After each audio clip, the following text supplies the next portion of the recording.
106.3.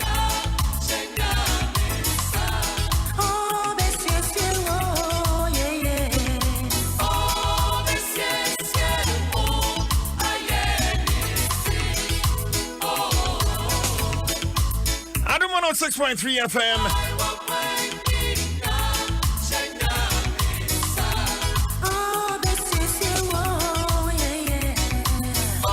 Akasimanu dunum na nonson abo. Reverend Mary Ganza. Jai Wakwain. Jim FM.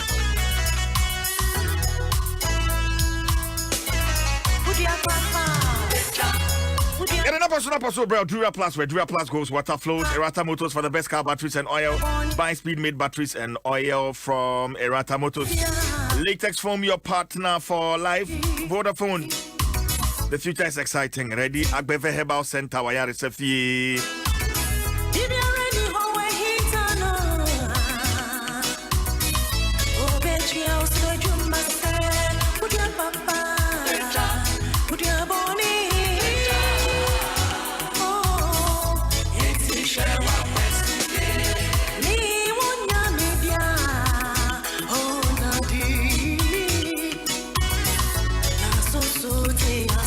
Well, a very good morning to you, Honorable Joseph Boahin Edu, CEO Ghana Cocoa Board. Honorable, good morning to you. Nafe Minchia, Mrs. Eunice Jacqueline Asoma Hene, a member of the Council of State. Ma Eunice, good morning to you. Chief Honorable Dr. Engineer Nana Ato Atha, or Executive Director of Civil and Local Government Authority. Good morning to you, Engineer. Now, and this summer, you call no friends and travel in Shemu. Near three mobile, maybe the hammer to Nekakra. A fallout from yesterday's press briefing. Mamini Kai Emma and someone a few hope here, Yanidi. Na fei mema minianu makwaba na yemfa na poso emrewo and communication officer of the NDC, national communication officer of the NDC, lawyer Sami Jemfi Wakasai Yenti. Today the Ghana Armed Forces is being bastardized. As for the police, I mean, they've been rendered useless by this government, which has bastardized all state security agencies. But there are good people in there. And I dare say that the good people in there are in the majority. And that is why we are appealing to their conscience that people are giving the institutions you belong to a bad name. This is the time to act. As for the MPP hoodlums and bandits and their collaborators in our state security agencies, like Honorable Levy said, power is transient. December 7th is not far. The next NDC government will fish all of them out, including the policemen in uniform. That police commander at Ifutu, including all of them, Afenyo Mark and all these members of parliament. And that is why he said that we are all in this country who know what is happening. You can consider that as a threat or a warning, because that day is coming, and it is coming really quick. We will fish all of them out and deal with them drastically, including the men in army uniforms, police uniforms, and all of them. Apart from standing up to their intimidation now, apart from mobilizing ourselves to defend our people through every legitimate means, we will ensure when that day of reckoning comes, when that day of accountability comes, we will ensure that there is retribution. Jim FM. Why is something Fina what training can and I pay me be so? Say I am toka. And no problem also Nana make us be. Initial commentary. And anapa. Na sama me tai kapa se amanyofo mo Ghana ha omama ya somnwen. Omama ya somnwen. Yam pegidi bia mo manhim.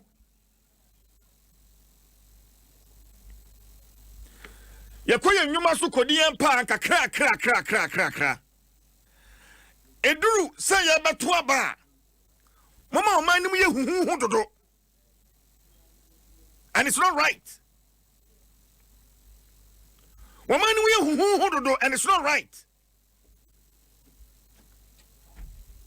Enti sesi ano adane ntokwa. Woman no ejantom. Mibisa the two major political parties. Woman Ghana ejantom. Just because of few politicians are one more man munti amai no ejantom ana mibisa. So for a politician be no when your platform, when your opportunity to speak to the nation, want to make some for issues so it's so unfortunate. It's so unfortunate. Na yebeko yanim me won sembika Christian Council of Ghana Edwama to omano ato basabasaya ekoso abato di ntwere mu na mekwa homa no so na matwetwe nkomo we afri ho na fei yatoaso. Right Reverend Professor J.O.Y. Mante or your chairman eminent persons group of religious leaders Onukoyansu a moderator of the General Assembly of the Presbyterian Church Ghana. Meneno ebetwetwe enkomo. Yamini pa me makwaba. Yeneo. Bato ahoden wo hode papa. Ewadi Adom name paibo. Yede nyamiase. Papa, mu release ni dia da manim ha. But masem bisa me pese mi bisa. Abato di ntwra ye twere. Enti sesi yi adane ntokwa wo manyim. It also both the major political parties, NDC, MPP, any Niama, one more done it, Subaya, one more done it, dear. Papa, and hardly. Oh, I had it, but my lamb putting it out together, like I said, I done in Tokwa. For the pockets of violence, you were Miaka Caribbean, a Dokwesico. But I shall send a crank a crow. But then, person who was a media person who be generalizing in answer. And you know, Master, Daddy kind. But you told me what I said to an answer, and Yadipa, and you condemn us, you know. Now, teacher say you need to cry, call a registration exercise and voting a yesterday. My young is hard in the crowd. As you agree now, and they say yes, hard in the crowd. Babanti, Christian Council of Ghana, Mudimania to firm my monitor registration here, air course-way. Yeah. One motion, ya momo friend, the pockets of violence here. Yeah. Mujina Hussein. Yes, being on the whole, generally, a normal year, I mean, about 90% here, right? By crack pockets now, I consider in Pese, a baker, see, being a team, a son on 10. 90 years straight electoral commission. Or man, the rules when you're clear. For example, so be on fire ammunition, be a call process, no, say, and say, police inform quality be on board on the Kutanoma, no, be until no or be a Yabutoyemo. Now, say, a company for security men, a security men and women, no, say, Cobasse, will be able to say, yeah, children, now, young father from Rapaso. Na yen kase nipa we say nti yen chi no na eno enye hunu emma Ghana fo nyina na na de ba ko a se yenya kukutuo ni ye ya ebe ma party bia buato ne yem na ekoba se obi de obi koye na ya chi no obi koye na ya nchi no obi koye na ya chi no na ja no obi ko keze ya nya ne hwe ya na ya hadwene ti yesre bebre yesre asimge peace o na justice na nam. And you're holding him in together. Now, the say electoral commission is so mutuanamo. But is ya ka Sako Koboy, one more aboko sa. In fact, and not cry one with the tuja. Say a fat buying bohun some dia, and then one more majuma. And in this case, one more in this argument was shown as security agencies, you know, what should be their posturing because Sanya Wuking. Assembly besi will be the ebechino will be the yenchino say yechi will be na se wo NDC mu a MPP for beka say na ya e wa ban mu kura no ye hu nipa say koye MPP ni nso so a NDC for na say asem no kosi kwada what should be the posturing of our security agencies? So two things. One, say security agencies, already as I said, be a no juma, no any fine. Say, no one is above the law. We are more Miranda so. And it's why we security agent, say we are baho, say what yes software, say what you about money pana or be here to trust them and not be a any other part. As I said, oh yes, yes, we are watching. Now, I feel so the messenger, now, IGP, police for now, on by a son of Manu, you're more basso. Yeah, now I touch you also. No, messenger say, you will be beer, your friend say, social shaming. Oh, say, Obi ye BP. Na nipa dodoa ewo kuro ne mu anaasɛ mpanyinfo a ewo kuro ne mu anaasɛ ɔman ne mu mpanyinfo no ɛka sɛ dabi wei deɛ ɛnya ɛno no boa ɛma saa deɛ no ɛkɔ fam mame ma example will be this one say ebia me yɛ party bi panyin ebia me party no yɛ friend PQT na sɛ me nipa bi si ɔkɔgyina me din mu na wakɔ ebi bi violence na me a me yɛ panyin no ɛteɛ mu ka sɛ no obi anya saa deɛ no wɔ me party mu a no kind of public. I don't know boy. And the security agencies no go. No parties no any government among we in government power me again na obi aka say no ade we dey nya. E boy. Oh, when say obi parliamentarian to I'm expecting say speaker of parliament because say no parliamentarians will be anko inside the review. On kind them. I'm expecting say government because say no, we need the part. Now that is different from saying whether I say we're justified or not. That's different. I don't know police force. The police force they develop from Rakwani. But the fact is that must be condemned, and it is different from whether it is justifiable or not. Let me give you an example. When I say we studio now, you can say Obi Fed Duane Emma we studio. Now, it doesn't mean say if you are a dear bonnet, it doesn't mean say come out to me, you will not be the deal or no more, mean to be justified. But the fact remains the fact is that a federal name Maho. And in fact, it's true and nomination and now violence and electioneering, that is the rule. Don't do it. And then also, okay, your pet and was sent you part and what am I in the be a two that goes, and yet. And I feel so no. We can't make an example. Ube who say, oh, honor macho men, or my sorry, yet it's moto so. Yes, say, only idea. Or more of some macho many fees or more coma or mono. Almost sorry, no one can say. The way you had the part. No more be a boo or more. But seriously, I make a children. Me say, me, say, we a party be leader. That will be with one name, no, we be violent. The person and Mammy Bua woman also take. Until say, who party did another sorry, I can say, sad you we here at the past. In fact, my main culture say, paying for a woman to say, President the Danko Akufo-Addo, former President Mahama. These are people who are very decent people. I mean, almost all the leaders are decent people. Now, oh, man, Konya Ubia, Kofobia more out, I won't say more support or more. More Koya no my violent. But when they do them, then I'm expecting these leaders to come out quickly to condemn them. And yeah, that guy, I ain't even calling him. Maybe that's how I make a certain thing in the development of Africa, a country, like your mother by your hustle with all this childish way of doing politics and elections. Young Koyanim, now is no marketing, Katrina African team and develop a year. So, my member, any be waha, Bembon China, Menji adventure, Tiawa, Wadaroma. Yo. Today, the Ghana Armed Forces is being bastardized. As for the police, they've been rendered useless by this government, which has bastardized all state security agencies. But there are good people in there. And I dare say that the good people in there are in the majority. And that is why we are appealing to their conscience that people are giving the institutions you belong to a bad name. This is the time to act. As for the MPP hoodlums and bandits and their collaborators in our state security agencies, like Honorable Levis said, power is transient. December 7th is not far. The next NDC government will fish all of them out. including the policemen in uniform, that police commander at Ifutu, including all of them, Afenyo Mark, and all these members of parliament.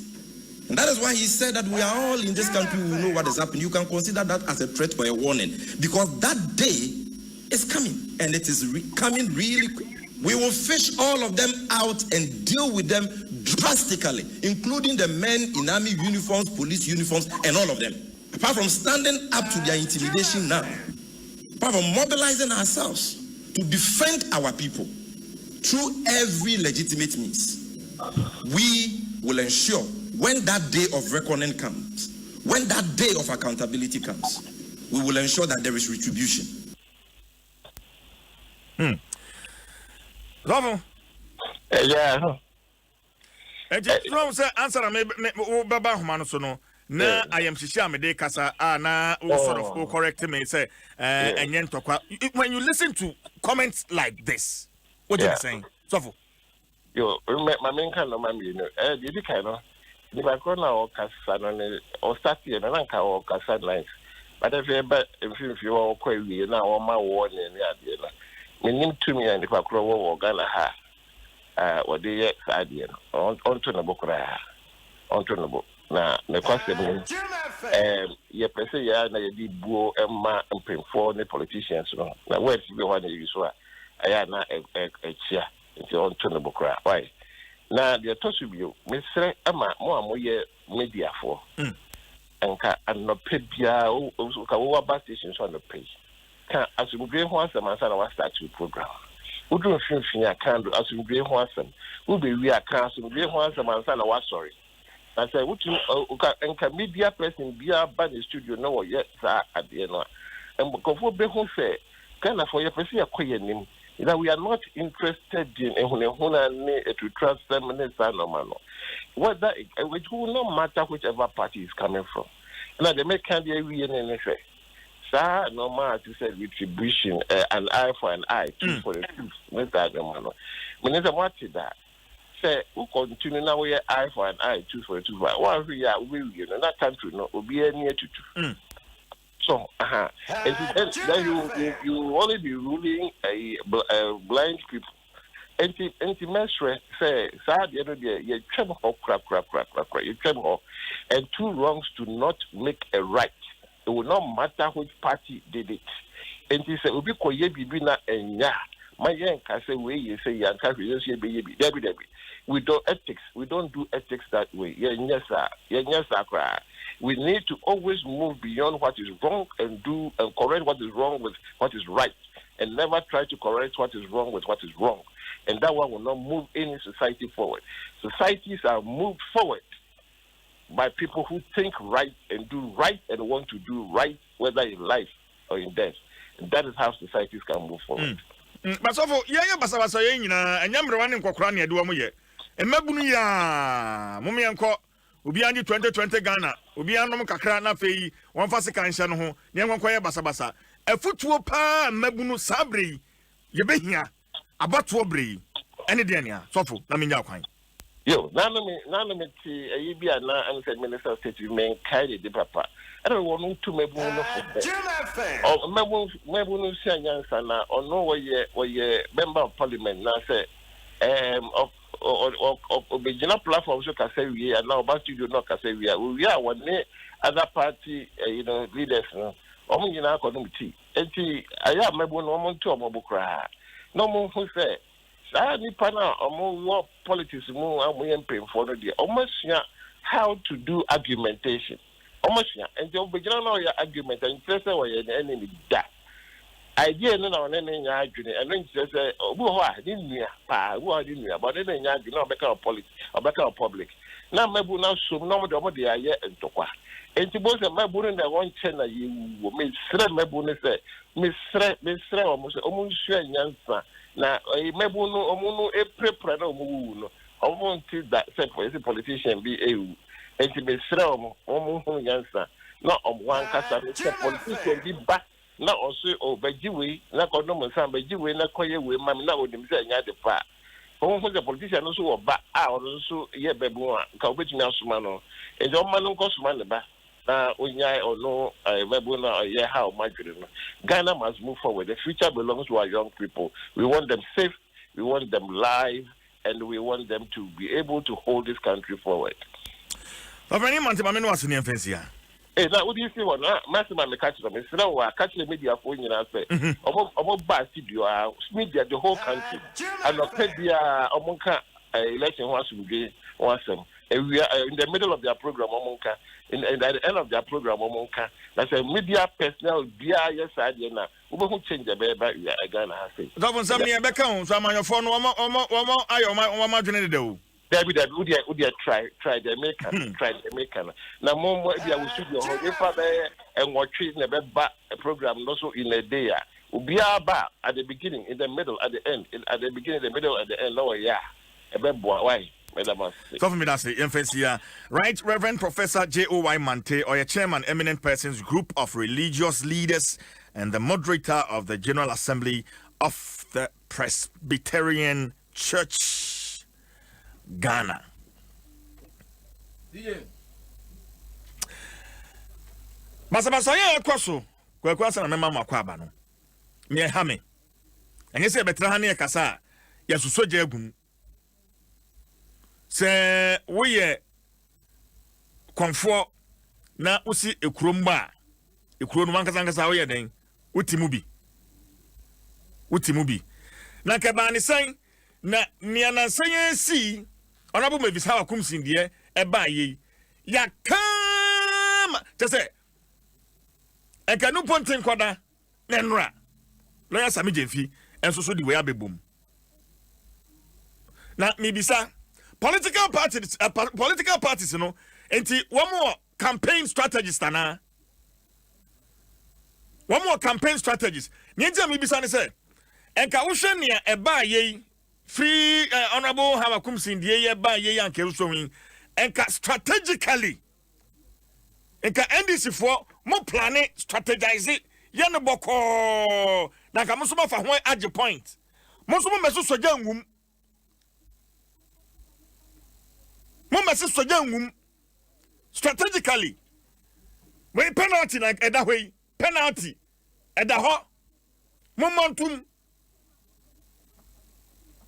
Momentum. Number and Ramama Swa. Just say, where dear, one for any answer poor nimpo. What I know, pony or done in home, about my bonus, a true. I told you, Mamma Sama. Gwakuma membo in so nafi, Mamma Quaba. Comrades who are listening to us this afternoon, do not sit aloof and allow these cowards and criminals to beat you, maim you, and even kill you. You have a right to defend yourselves. Mobilize yourself. Come together. Whatever you can get you can get to defend yourself against harm, against death. Do so. Call on us anytime you need any support, and we will stand by you every step of the way to make sure that we resist this oppressive rule, this rule of terror and tyranny we are all being subjected to. And we know we shall prevail at the end of the day. And can find one yumbi. Wayamli no, no niete, no nearby. Wayamli no niete, no nearby. Wayami. Yewum. Every aquaba. CJ Majoso. My feel dear. Miss my feel set. Fiado. My feel set. Fiado. By autonomy pay Menketo. Kagum. Menketo. Ogo. So any more go. I feel no budding. Welcome, Menketo, dear. So didn't know any more go. Ogo, you Menketo. I have to know. And know your friend a cow. Yet to twan your friend a cow. And there be a to twan your friend a cow. A cow ne Menkea. Ye dear see just one more Yansen sing. There be a to twan friend Menkejo. Menkejo. Me are you a person? Me actually any crasini be a me when you know my passing through into my mental. So na say a account no crowd can win a quarter call. So in a quarter call. Aye, a queer. That's it. Ekuya wo krasini papa. Yanko go ne de na unya kote ko na twimako na to no kokoko sa menke nyini saa bi no nyini papa enti ensensen en ne friend kote wo safa ho ana awro wo ho ade no na twimako na de enkwanwo nkwaye ni eguso na bia wanya wo emantire di twimu oboa na ogo no wato krasini papa eneme da so emantire you krasini papa Enye ne mreme da so ye menso e no me kire o sede fare ban no sede wunya na je wanya taste no na ogo no wototo menke no watnya daje ahwa ne ho na pai fitam na watwi na watoto koko na ade atwim koko ya yes no nya koko no se ye ya na asa egu nhire na ba no ana se ade asa egu nhire no ye de nkuruma nkwan de egu nhire no me hu obi a ototo koko nkete no asa afa na eba no afifi no eno ye de nkuruma nkwan no di gua de ultimate wo nkuruma e tropa unya sa koko ne bi wo nua na wie na wotwi de fra wo nkuruma oboa kwaye nkuruma nkwan ye oh yes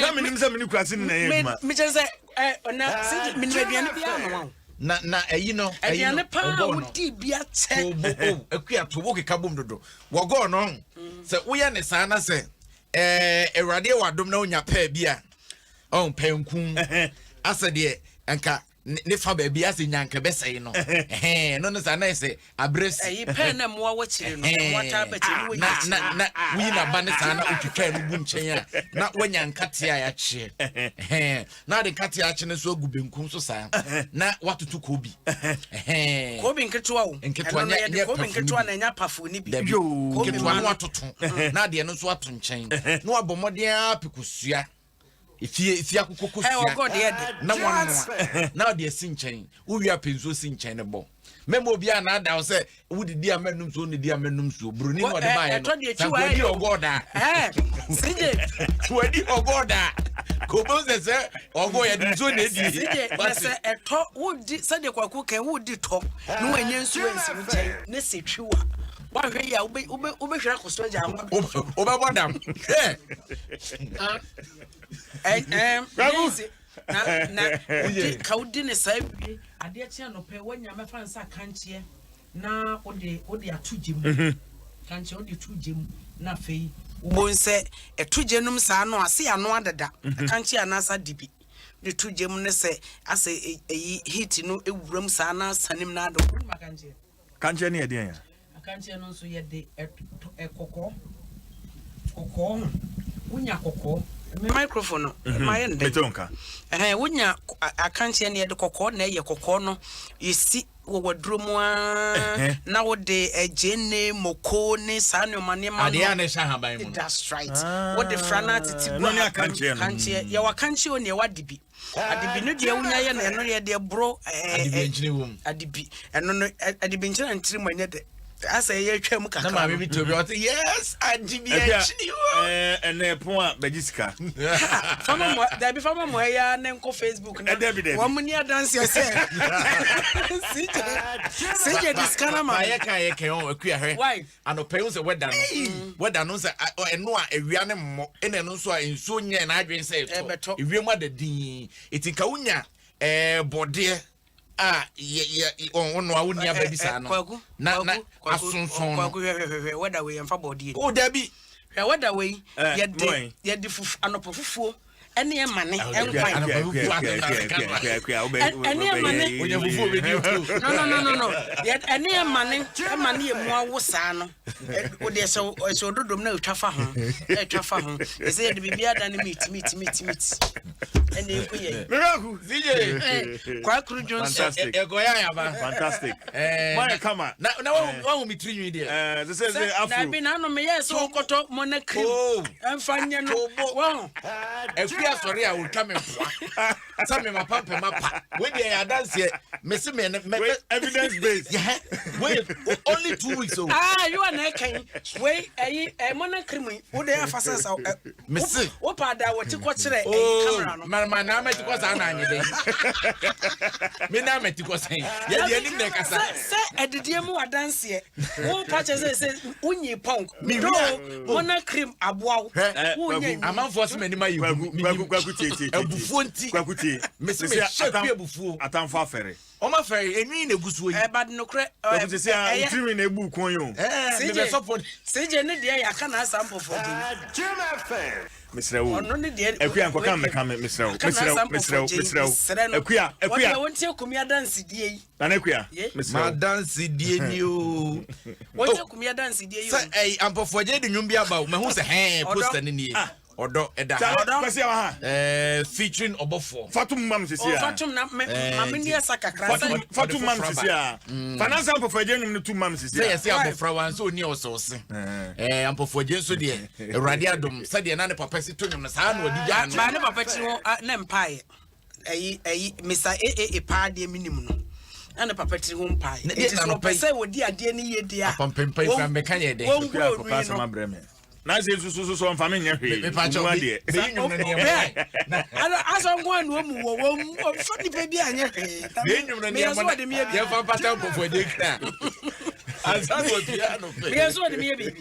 what and no has and carpets and some of the can. But you say Yanum Sane near 5 10 near air cost one. And yet, in fact, you didn't say. I'm sure ajinsemu I'm sure ajinsemu abato afi asundua yehia wo manhim ede akoye nwuma so ede aye adwuma mayensa atumi akoya no se ya moho ban na nimanim ya ye de kase bi wahu eni su ni ban bi ehya asese ya ebeji ensem ebeji ensem we de bia me kasa asem we se Ghana on Ghana. Some me cast me can Ghana, Sema. Tiani, the bank about what I say? Esther said, Nipaka Crebio. Someone you for ya, Mentia say, waiting to a waiting ma, and I abekwa, and I know Mubesiani, and I know Mubecono, Opa Fergus and Yenny. Ghana, you don't wait 30 million, as someone you friend up for Jika, someone you fubi. Okay, Okamunabu $1 million. No matter taking the nation by ransom. But where did go, where they come on my young many home. Sabe, CJ, ye can de bia me bisa sa question we. Amanyofo ye a omo konto kwe, omo se omo petumi nom de abeden, omo de abesom. Na person so me a, this o twen aba. Ansa no abesom me. So person so me a, this o twen se kan ansa no abesom. Na na fa so ma me nyama so wie. Esum beni. Enti dia be pa na wo ho ntia. Eduru si e kwa koto aba. Na amanfo ani abretwe ma na nsekan ne ade ye wi ayese ye ba besom esom a ye de ma na nsekan e na agye mo fa mo som Ghana nya MPP ni ndisi dia wo kwaku MPP ni ndisi beto Ghana seje o me anwe ho kakra seje aba atumdwe kakra ye pane dia tena o mem ye sori anopa ye be de wi a yakope kakra di e no so mo fa mayen kwaku so ahu se how ade yi ba ye nipa dodo ana wo mo kira dwen say one resign Yentun some friend privileges committee. Peace council de aba. Waha. Where daybreak the Bokratano de abo say resign. Peace council to how a kumsin. No mo say so I resign a man penyin run a car one fan a beti. Esan says Uncle Ban is hiding a man penyin waya penina or her mamma frying and kayakan and carefua. Yet the Becca hunting. Okay, or my penyin pamano. It's a pay my son beside Yawa. Say near honorable how I come sing ye. I treat you, yes, one resign. And run some more last a midget fiki kai. CJ, Adia and Yanenya. Adia and Yanenya, and found one of your year and your kind. I mean, Adia and Yanenya. Yeah, but CJ make to me both, mammy 1 minute. CJ, or more documentary be a friend of Cry Free Town. What you got and Ibia would be a nunya data on YouTube. Now correct Cry Free Town. Sierra Leone and to quiet sorry yeah. Any o you need the buy young quada out with this 6 years. Your warm a ye your friends and tramo near more mundu.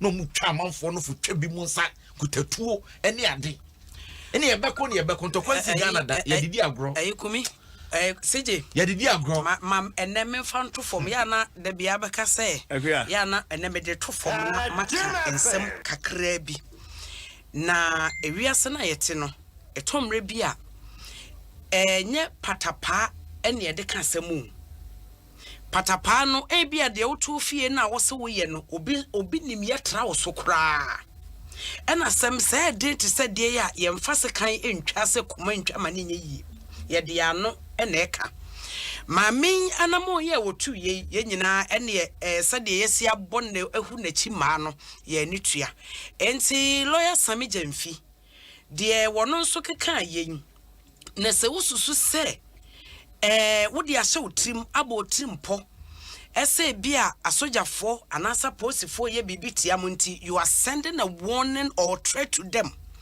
ese that bi a eni akire a wose enche bia beba NDC beba no omo ba omso bekire wo munyansa na bibi etesa enema ne bo ho no ma wanhwe ya wa na wo se atwa ahompo ede adwe se nipa no wadwenbone a wodi bi yeden ka no ho efri se me metuwei wo threaten me se me twen na me mra na me ba be ye wo se ya se me gina kwan no mu a me de mesi pampim mo a wontumi nya dai ema ana me boa na me mamra na be yi madwuma me bo me na ma no aduane me bo me ena me pesa me de kan obiem se seje amanyofo no bebre nse de nhunu war civil war da se kai Africa die no ma men kan Ghana ne papa ena ntokwa be sin ye be kon ye be wona hwan na be ko ma be no ha Africa die no na nya ka kwa na makoma ya ba nya ka wona hwan na seje ti asam na me kan no me say Africa so mo ntokwa no sa tam na mo kronum I was there. Hey, me na me catch you. And to prepare ni na CJ. Se wo niam bi wo ni so ho.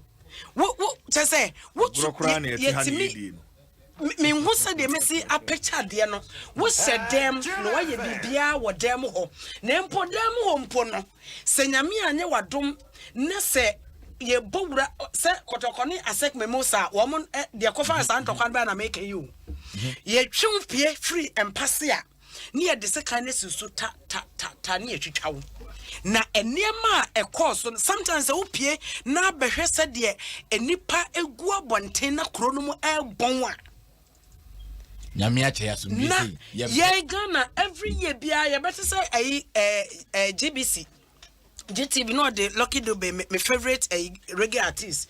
We cry for peace, perfect peace. Na me dia say perfect peace. Yet but say eye wo bia say eye wo bia say Ghana yesuro moja enti yentumi nko yesuro moja enti yentumi nko nti amanyofo no wo bia na no asem bia wo pe no wo ka anamo bia wo pe no wo tu a yemfa na no de si yempo ewo esutif krono banda.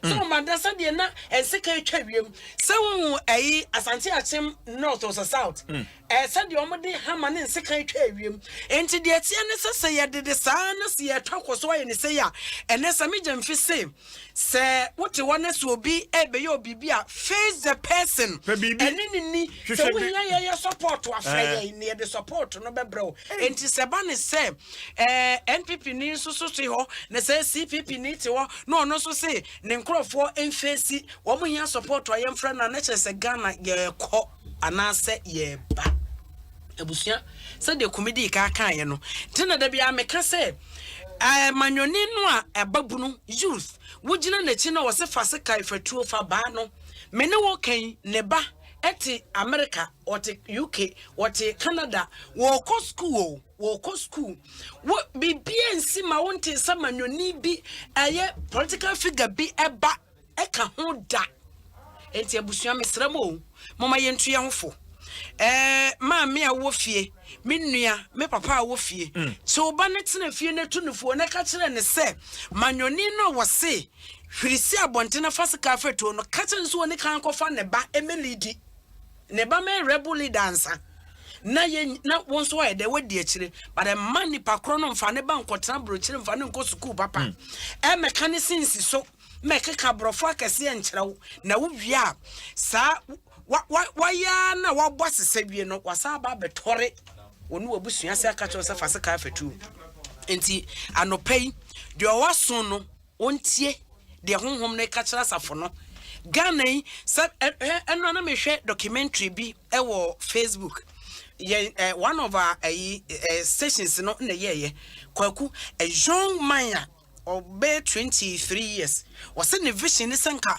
obey a bigger farmer ewo Ghana hasem na nka otimi supply aduane amankrofodi was sorry baby oye adwuma no oso bank na hase no fanse be se 1 year ni was sorry kapre ya wode faka akra akwadwuma airport akoye adwuma no to wonante from Nima hase to airport enna wakopepa bia di ma me gwa homa so na mentwetwe enkomo ekwaku a womde wo ma no atomu kasa pre asomdwe mu ba ko ye the National Catholic Bishops Conference, and I've been joined by the President, Most Reverend Philip Name, and also the Metropolitan Bishop Tamale. He's joined me on the line. Okay, na homa no ate yensa kana mene no ebetwetwe enkomo kwaku asma na yeken asumdwie nyame ne dema na wode mawo wo am ho ban a ebefiri wonsa asumdwie te se kusua enya hwe wo se podwa okikese ni kikese ni a eye den a akambeda ho enti sadie Ghana amanfo si ehwahwayen utukwan na ye Ghana ni a Ghana asumdwe wo ho Ghana koko ni ebo ene Ghana ayi banche udua no cement so kra ebo edi bebio no nyamenye mayen tumi ka ye pedinti ye ka oman na butu ni akwa kodi tumi in the name of serving us me ona ya ne ha me no e mama ni bia ka nche me so oba be so me serving bia ni baby they are not coming to serve us. Mama kwa homa no so na akwa ya krado fa pen ne o paper watch the mama. I've been joined by the Most Reverend Philip Name, President of the Catholic Bishops Conference. Good morning, Rev. Good morning, sir. How are you doing, sir? I'm doing fine. Well, thank you very much for your time. Clearly, per the release that I have in front of me this morning, you are worried by the pockets of violence we are experiencing in this country during this registration exercise. Most Reverend. Yes. What exactly are your concerns? Our concerns are first that government should enforce what they say they are in for. We don't like the impression that a ruling government absolves everything that his followers, their followers, are doing, whether they are criminal or not.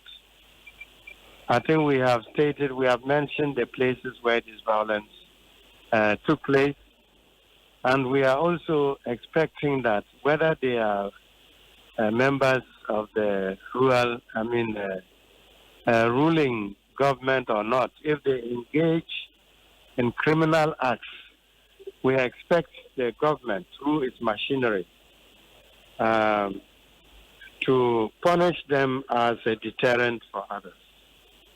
But if people get the impression that this violence is meted out by people who think that they are untouchable because they are supporters of the ruling government, this is not democracy. So this is our main concern, that they do many things, and if they are NPP supporters, they get away with it. We like to go further in our democracy, that people should commit themselves to what they know to be right, and not engage in violent acts because they think that the ruling party, because of what they have done for them, cannot punish them. This is not good enough for us. We need, after 27 years, to go beyond this, and let the rule of law function. So that's why we're saying we are a bit disappointed that so much violence is going on, and we don't see people prosecuted for them. We mentioned also that when the Emil Short Commission gave his report, they recommended that certain people should be punished. Till now, nothing is done. So you just only need to belong to the ruling party, and then you can do what you like. This is not the democracy that we expect or we want to see.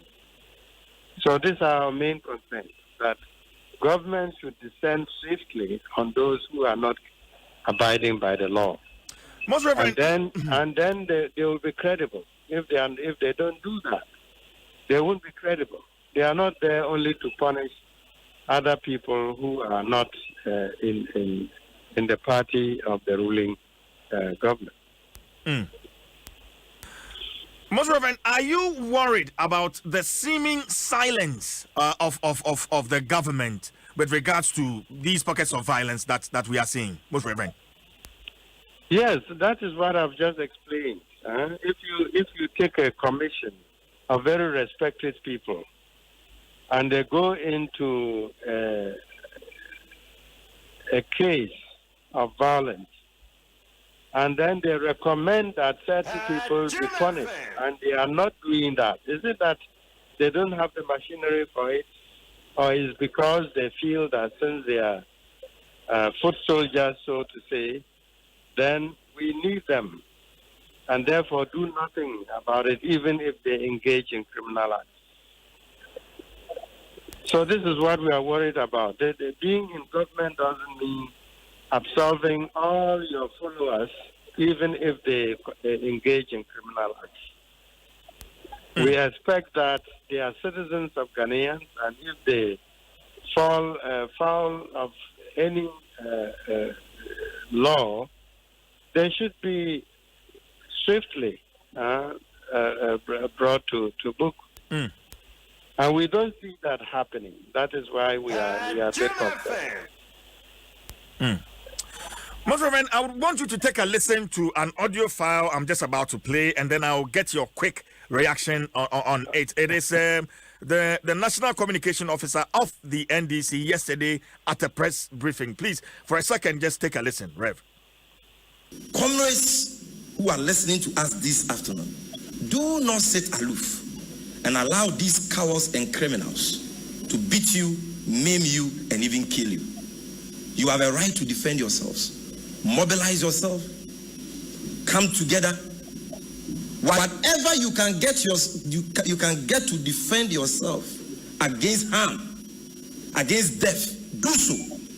Call on us anytime you need any support, and we will stand by you every step of the way to make sure that we resist this oppressive rule, this rule of terror and tyranny we are all being subjected to. And we know we shall prevail at the end of the day.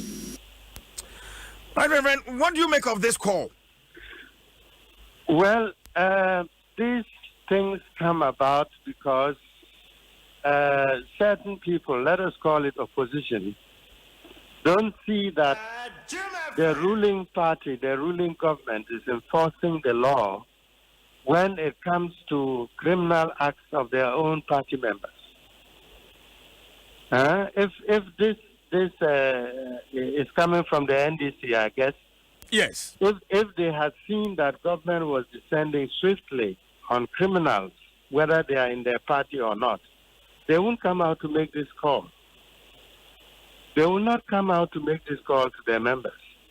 But they see that no matter the crime, if the criminal is a member, whether an active political member or associated of the ruling party, and they don't see that the government has the courage or the willpower to punish the criminal, and it's a criminal first before he's an NPP member. So that is why if he dared to make this announcement to his own members, it is because they don't see the will of the government, the present government, to punish criminals across boards, whether they are their members or not. Okay, so Most Reverend, are you in a way justifying this statement coming from the NDC National Communication Officer? Yes, I listened to it even before you played it again to me. But I want to find out if you are in a way justifying this comment. Justifying. You cannot justify any criminality in this country. That is what democracy means. That the rule of law should always prevail. And I'm just pointing to how this thing can come in the air because they see that certain people, through their belonging to a particular party, enjoy immunity no matter what crime they commit. And this should not be the case. This present president is noted for many years of fighting for the rule of law. And therefore, if he's governing the country, what he has always stood for, that is the rule of law, he should lead Ghanaians to see that he has been sincere in his call for the rule of law. But to shirk responsibility or to keep quiet about it when they are party members, it's not the Nanado that we know in the political space. Most Reverend, quite recently, the Honorable Minister and Member of Parliament, Honorable Mavis Awakumsin, fired a gunshot, and it's all over in the media space. People are actually calling for her resignation, and that is still ongoing. Now, if we are to go by the resignation of the minister, what do you think should, happen to the National Communication Officer for making such public comments? Well, I think that it's not only because people are calling for his resignation. These are things which government should have speedily attended to by asking her to go. Because you can't perpetrate such acts and still be seen as a credible supporter of the government, which stands for the rule of law. So either the president should have dismissed her immediately, or she herself should see that her action is not in accordance with the rule of law. And therefore, either resign on her own or be asked to go. But if the government is silent over this, it is another evidence that once you only need to belong to the ruling party, and no matter what crime you commit, it doesn't matter. In this case, so we don't like this trend which is emerging, because if the opposition comes into power, they will do exactly the same with its own members, because they have not seen that someone who for many years has always stood for the rule of law and is now governing the country has the political will to punish his own members. They have not seen that. Most Reverend, thank you very much for your time this morning. You're welcome. Most Reverend Philip Name, President, the Ghana Catholic Bishops Conference, and I'm in no atwetwe nkomo potoka se mu no na we de mitri lecture na kwa champoma wa ha obeboan mihwegu opa na yakọ. Most Reverend Philip Name wono Bishop Conference wono na wodano CJ atia na bisa ne se niema ekoso ewo mamun san na Ghana Bishop Conference wo mo si hu no na ose no kwani wo mo nsasi fom papa enye wo mo ahomeka efri se ase yatoto emre wo mamu ajeje mu na obi eye de wo pe na no no je se wo mo se Bishop Conference wo mo empe de ekoso no de tie kwa no se ase abaya wote adwa isu se wo ye ne political party member na se supporter na wo ye bibi de a se ne positive obechew anase ye do famra kwampa de ne lalai enye adwuma na no no che se eba ne sa na che se enema bi eye sinitrase ewo omanum entimi nkonkoba ne se amanfo a wonum di saa abaye tie dwan su achi won beye bibinom afom hotototo adie na womo akro na wo so woma disappointed papa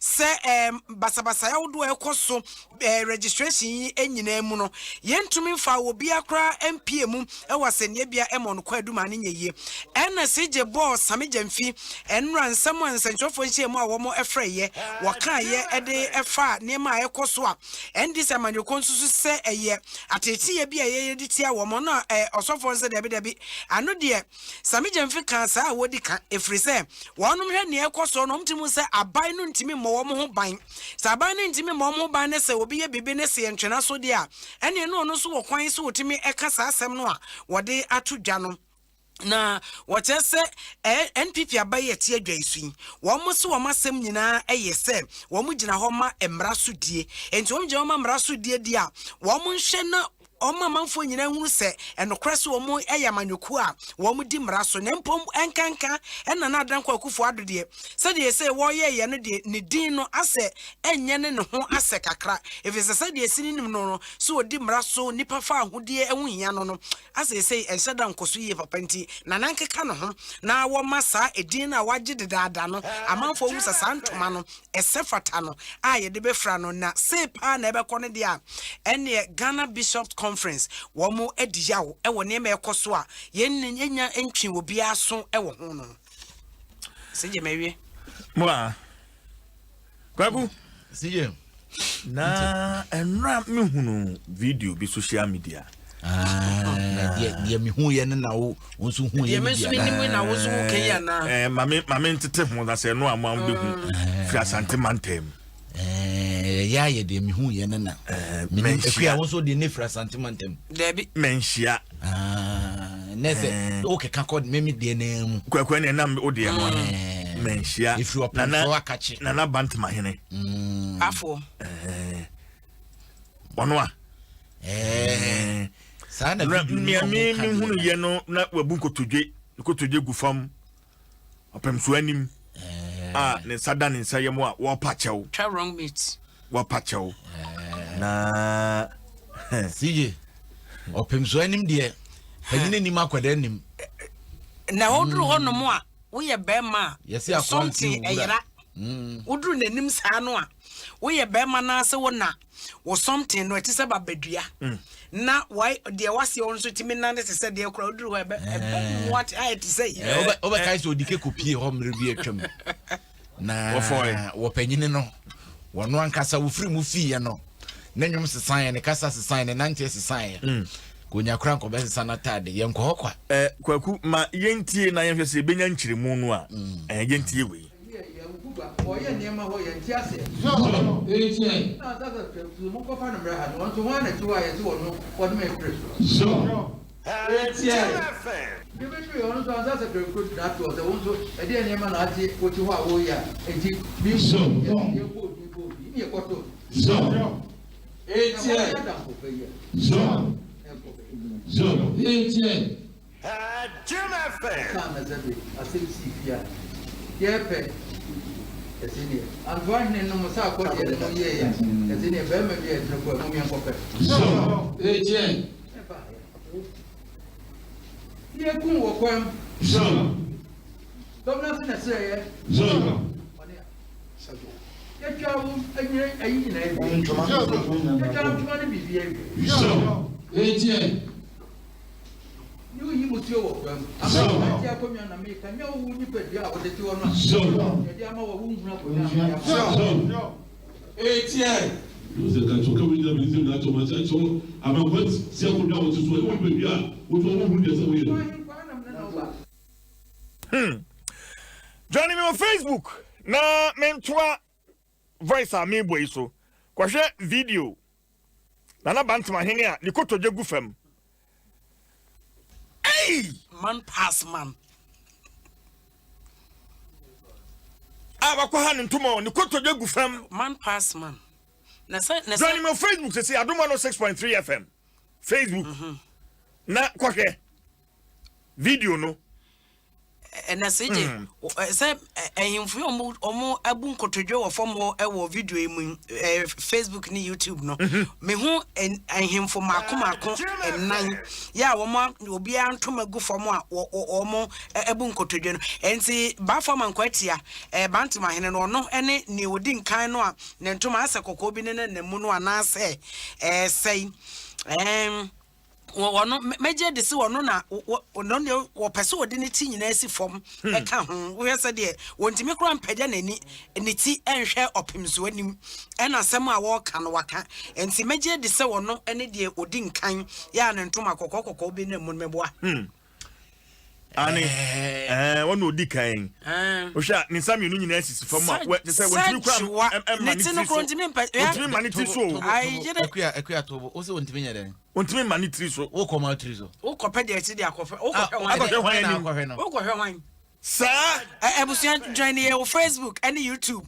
na bare say man pass man position ayim Facebook or say who say man no day Monday papa that's time join me on Facebook oh na opim so akasa na no ansi yentoa so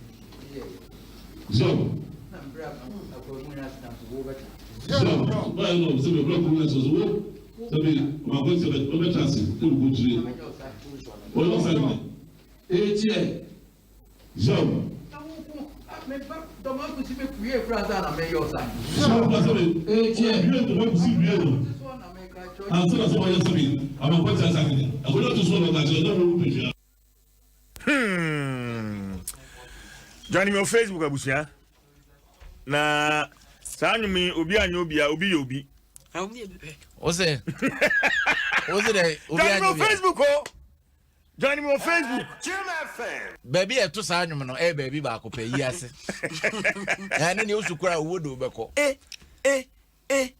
maza who say man no day ene baku for obi a onim ye ka bantama hene kwaku nkotojogu fom a wa yhwanya asantentem on na country division wono na asantema nyina wo ye country na yesi bantama empanyufo wo asem bi o mo ka se kuma se kakraka bantama ne panyin eti yesu bantama hia nessa wunye ni patoa kuma se kakraka na amanfo bisa se wonim se yesi otumfo a eho ene yokohye ne akotade no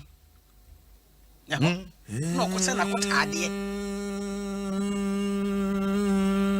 na yedena yasoa no amanfo bisa Facebook CJ DNSA na ye den boni ben na ye anti kwabu nkotode ene ne ba ne sen CJ why CJ what happened me pacho CJ the microphone na you adai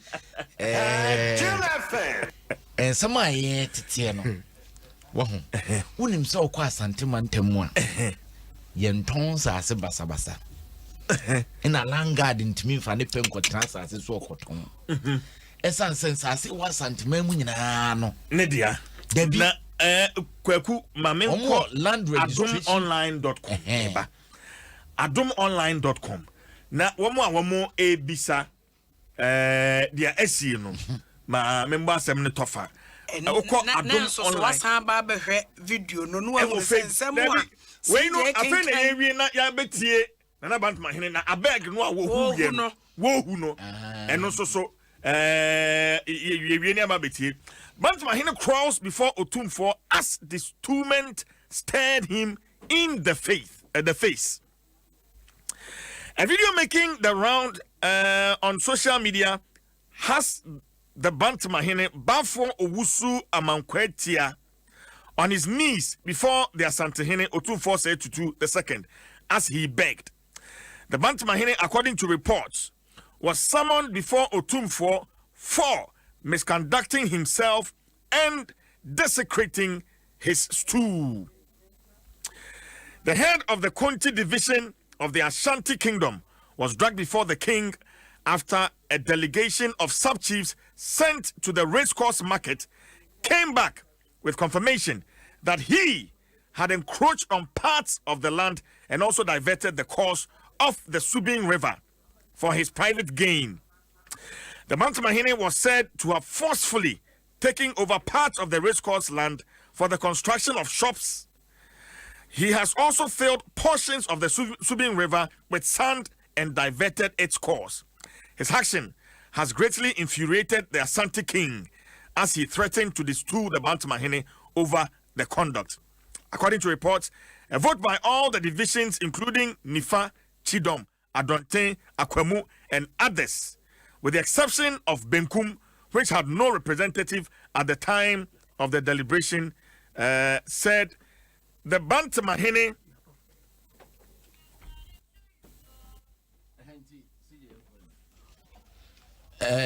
nti CJ nese ayensam na wo kan brofo ni nyina no ma menchiri mo sade be ya menana tie kura wono so betimi atibie sei bia menana wote aguna bipoa mikurum na wotimi a wo bebisa se na brofo ya branche kan na se kire ne san sade be ya obehu de course wanka sanka na asem ni tie wanyina ne se yeso opem so de ote okuru rekra ne brawre nguma so okro bia rufi asante kokko hene otufo se tutu abebi onyame kese yeboni die kwa hayentema ne buofu na de nam so ama nana enne wo hye ko bere ne se wono ane de hye wono ane na Bantamahene na Bantamahene ade bia enya opemso ani anye ho ni nyina da ene se yesi race course nsase no wo panyine no wono ankasa de ne petwa bi de man krofo no de bi si store dan ena esuosu bin yeka esuosu bin so akwa asantemantemu a esuosu bin de kromu pe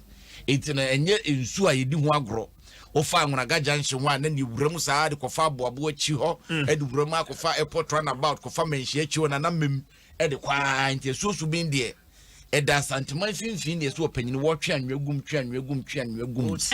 a te so wo tunso na fi am yes wo dane nsuo ne kwan eno na opemso ani anye na meka asem bi twansa na obeka we so kwa santimantemu a omo land registration center wo ai opemso dia e asantiman dia enti asase bia obeto bia no ansa asase ne begia tum e okra ye ntom asase elisi ansa ye begia tum se asase no wo sije ubetu akosi dan wo so no je se okọ opemso akache e wo manhia na ukotwero wudin ne ye hwehwemu te sade land ayifo ye no haya you lands commission for ye no haya you no na ye hwehwemu ehwe hu no se asase na ye no kre manso bi ani so asase na ye no kre se ba bi e da na abusua na omde ma wo no abusua no wo hu tumi so omtimi de asase no ma wo na afi ya twero wudin edi akọ nwomem se eda sei abrante we bai wo bai a no se asase we wakọje hu tumi so osidense so ebi mfinhye oha mfinhye adunum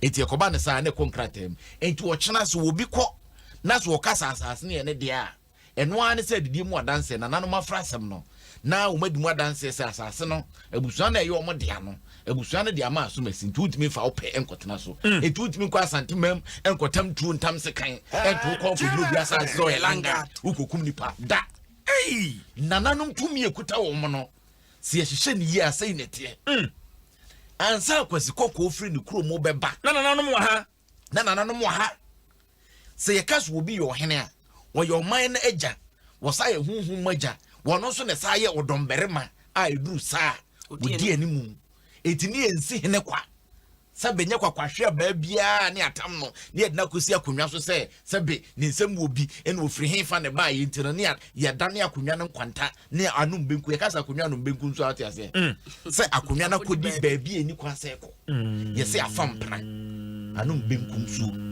sa kanetete na wo bi eti santutu ye no eto da bia wo ka asem na obi tinche obeka so ene ba nkrofo we de se de wusi ka no nanso eye kwan a o mafa so atoto wo no ma eti ama animonyam bi ene tumi bi aba akonwa no ho na se amamre no wabukuram Sanity, Mamre no Wamukrem. Na say just ye really say ya. Nanka ye bet to me who says a ye, and na ye mera kunino. What to me, wa majing him for 2 million and 3 woman some. And ye to me day I am for no ye child 2 minute crama one. I tell you, CJ, and Kabatu didn't draw a 2 ato. Sekayachi, a barbono, and Kiamuno. Because I want to crom, Nessa Diana ye and ye so was sene utumra or my number and Nessia so much other near Ducopio in anymore.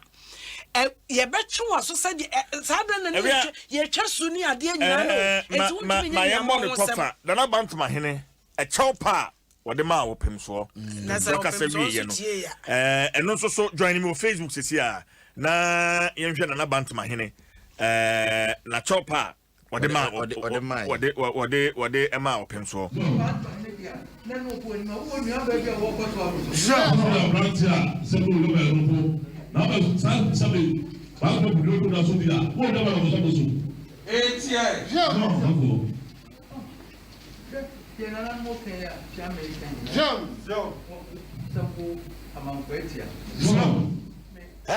Jim FM.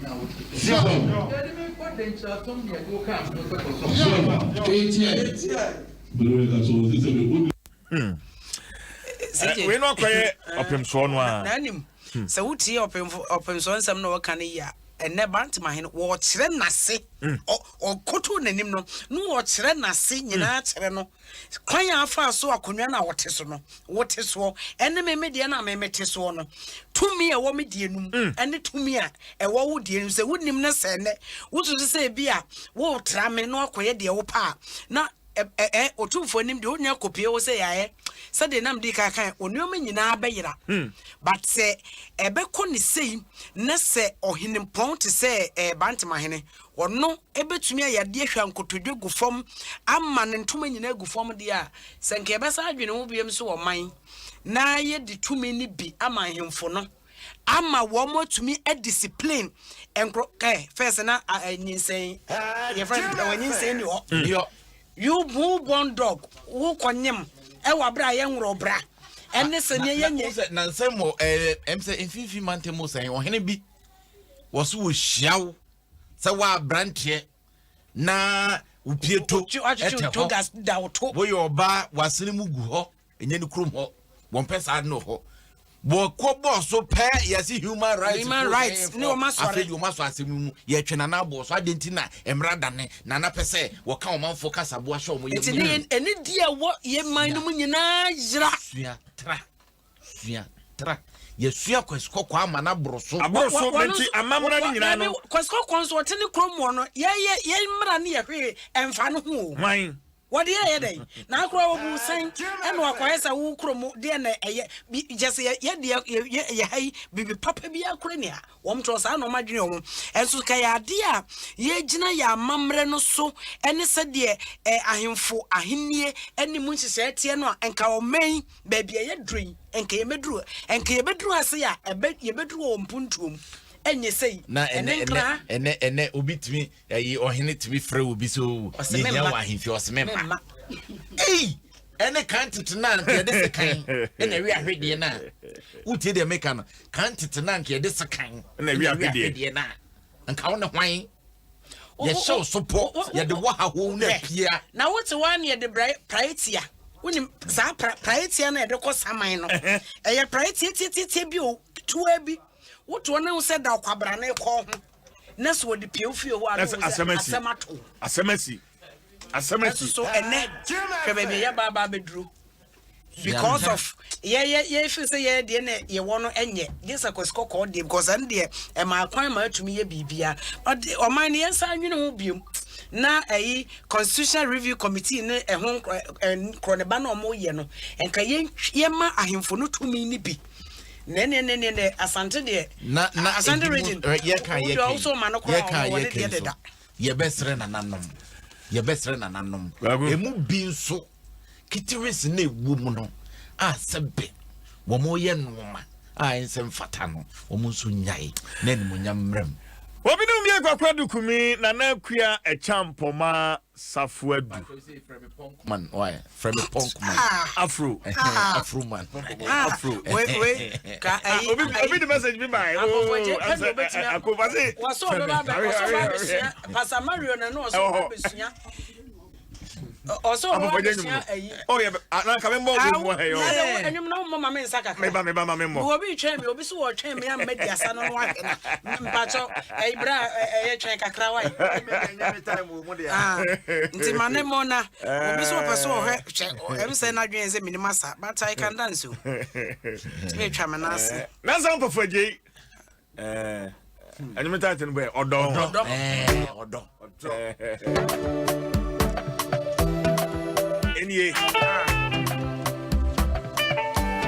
That's a friend of mine.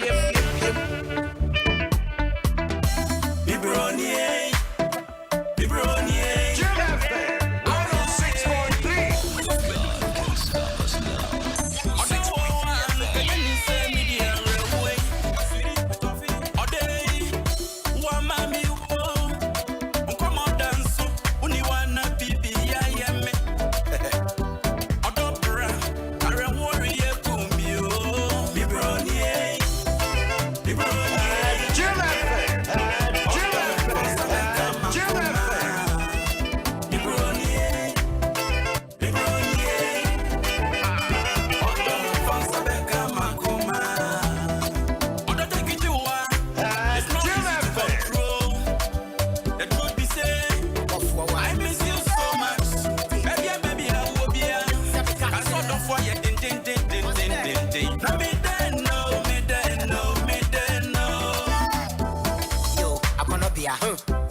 Kafa me hono mo boa fa buti to makoma so keke na gana dwene to me bo risa wo se sajedia what am I saying na makoma na yedin